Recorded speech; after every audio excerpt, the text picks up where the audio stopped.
school is located in a small town in southern China.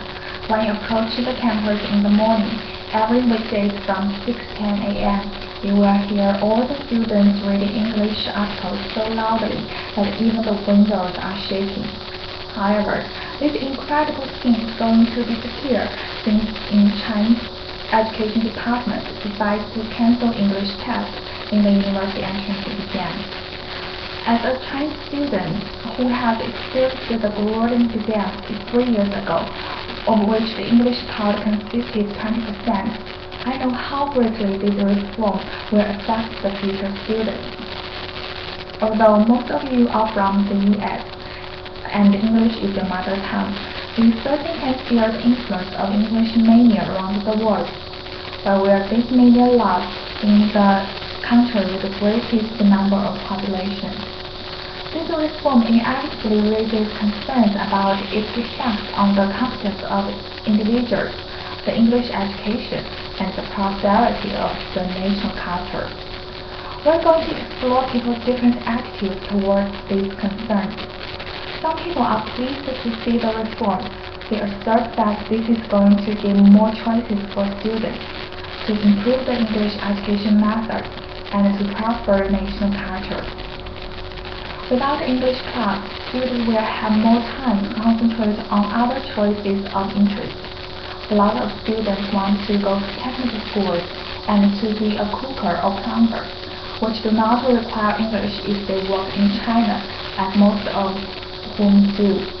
According to Chinese Ministry of Education, the country is going to advocate technical education under the instructions of new President Xi Jinping.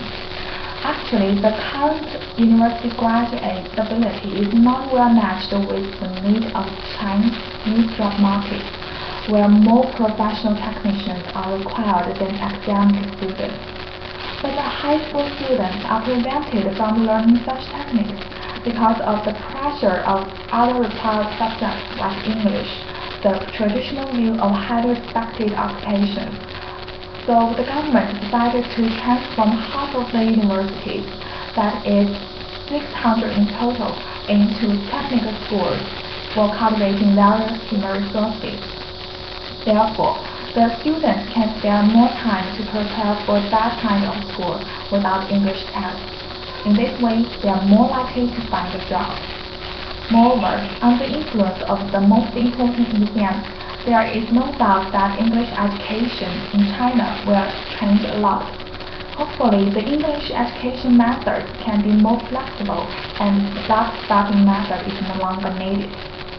Like Yu Lingzhong, Chancellor of New York University in Shanghai, said the reform doesn't mean English is no longer important for Chinese students after it is excluded from the Unified College Entrance Exam, as he was looking forward to hearing details of the new English test to see how it might alter current English teaching in China from test-oriented to ability-oriented.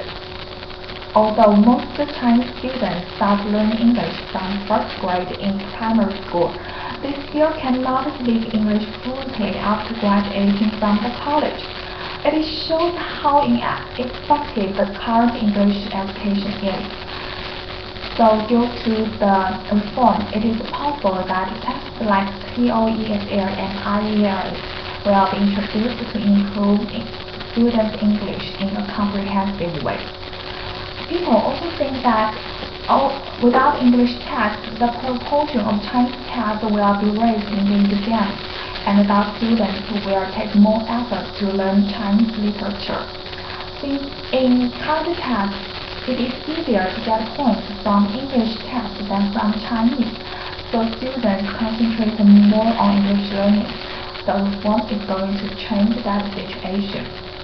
Secondly, people who agree with the reform have already shown a picture of a wholly new future for Chinese education.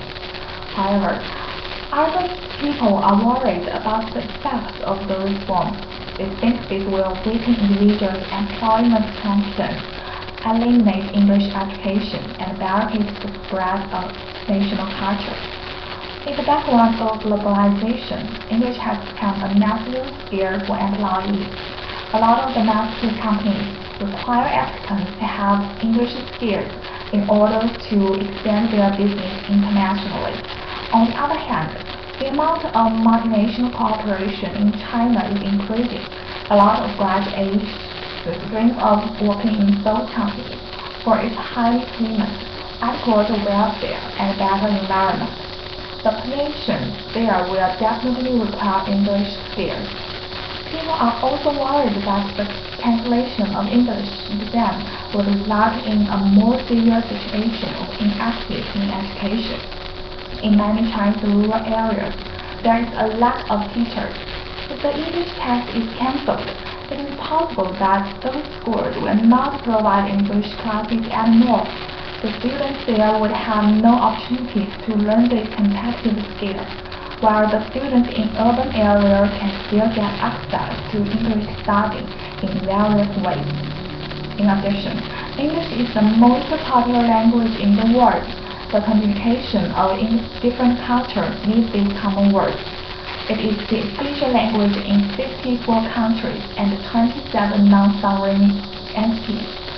With less people good at English, the translation of Chinese culture would be effective, and thus people from other countries cannot understand our literature and art.